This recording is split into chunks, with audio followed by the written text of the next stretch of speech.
Welcome to the Smith+Nephew digital education module on the principles of skincare, which forms part of a series of modules you can access to develop your knowledge and understanding around wound care further.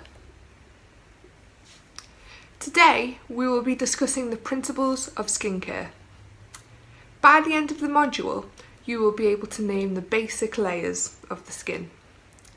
You'll be able to recall the importance of the acid mantle in maintaining healthy skincare and recognise the general skincare principles. The skin is huge. It contributes to around 16% of our entire body weight.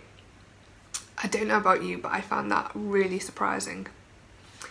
With a weight of approximately 3 to 5 kilograms, which is twice as much as our brain, and with a thickness of 0.5 millimeters to 4 millimeters, which is obviously varied on age and area. So the skin on our elbow might be a lot thinner than the skin on our legs. It manages to cover and protect our entire body. So it's our responsibility to take care of our skin as much as our skin takes care of us. To do this, we need to understand the structure. Now, the skin is a complex organ with a complex structure, and that's to allow for the array of functions it carries out. To simplify it, it's comprised of two main layers, the epidermis and the dermis. We also get the subcutaneous layer, which is found below the dermis. If you think back to science lessons at school, we had the pH scale, and that showed how acidic or alkaline something was. Now, our skin has a pH of around 4 to 6.5. That can vary on age, but essentially what this is telling you is that the skin is alkalinic due to a combination of excretions of oil and sweat, as well as excretions from our normal skin microbiota. We refer to this as the acid mantle. The acid mantle allows the body to defend itself against invading microorganisms, so you can just imagine how important it is. The acid mantle, if it is disturbed and the pH is altered, and this can happen due to excess excretions sitting on the skin, or even simple like our body wash just sitting on the skin, those defences are compromised, and therefore so is the skin. Thinking about the pH levels we just discussed, our acid mantle can be changed by the soaps we use and the body lotions. It's so important, and especially for people with vulnerable skin, that we use a mild soap. Try and make sure that the soap or body lotion has a pH between 4 and 5 to avoid disrupting the acid mantle. We want to make sure we have nothing sitting on the skin and that it's kept clean. So skin cleansing is absolutely imperative, and making sure they are well washed. It's not only good for the skin, but it's also good mentally to feel clean. We all know this. So some might want to wash once a day, some twice. It's all about preference, but please make sure they are well dried and no products are sitting on the skin. That could be more harmful than good. Don't forget to use whatever products, creams, lotions, etc. of the individual preference. Even if we don't like the products they're using, it's their skin and their choice. We can simply advise and try to educate. When it comes to the face, just use some lukewarm water and use an emollient where needed. We don't need soap on the face. That will only dry it out. Don't forget skin cleansing, skin protection and skin restoration is what we're doing here. The best practice would recommend a soap substitute because, as I previously said, it can disrupt the skin's mantle. But again, remember, it's patient choice. We can simply advise and educate. Now, I'm here telling you what to do, but I'm not actually telling you why to do it. Skin cleansing keeps the skin healthy by removing any damaging substances from the skin that can affect the acid mantle, such as dirt, soil, and even unhealthy bacteria that is already sitting on our skin. Surfactants tend to be the main cleansing ingredient in washing products. They can alter, however, and they are known skin irritants.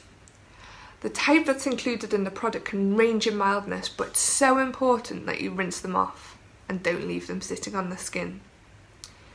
This can lead to a weakening of the skin's barrier function, as it can remove the acid mantle that we've already discussed. That is protecting against infection. That is going to weaken the skin and make it vulnerable. So, rinsing and drying the skin. Skin cleansing, as we've said, needs to be guided by the patient's personal preference. What we need to do, however, is make sure that when they are washed, that they're well dried. It's so important. Without sufficient drying, there's overhydration and maceration. And when you do, make sure you pat the area rather than rub, and a towel is advised. This is the kindest for the skin and the least likely to cause any damage. There are so many skin protectants out there. We can't tell you what to use, but we can tell you what to look out for. Make sure it's easy to apply, remove and use. What this is going to do is this is going to stop you irritating the skin or even damaging it when you're trying to rub it off. It will avoid bodily fluids such as feces and urine sitting in the skin, which will in turn protect the skin and maintain its integrity. This will help to prevent from moisture lesions and AIDs, which can not only be unsightly but also very painful for the patient. You want to be able to monitor it, so usually we'd want it to be sheer so we can see what's happening below. We also want to be using it daily. Make sure it adheres to both dry and wet skin. The likelihood is your patient will experience both, so we want to make sure the protectant stays in place and does what it needs to do. And of course, make sure it's safe and effective. So what can happen with poor skincare? These are just two examples. Poor incontinent care can often help contribute to hard to heal pressure ulcers. These can not only have a huge impact on the patient, but also your nursing time and nursing cost. It's cited as one of the 5 key elements in the S-Skin bundle, adopted by the NHS for prevention of pressure ulcers. Not only this, but it can have a huge impact on the patient's mental health, resulting in depression, social isolation, and can cause them anxiety as well. It may only seem like a small task to care for the skin, but skincare is so important, so please don't forget it. Like we've just said, not only physically, but mentally as well. To check your knowledge and understanding, try and answer these quiz questions.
Du har nå fullført denne Wound Club online-modulen fra Smith+Nephew.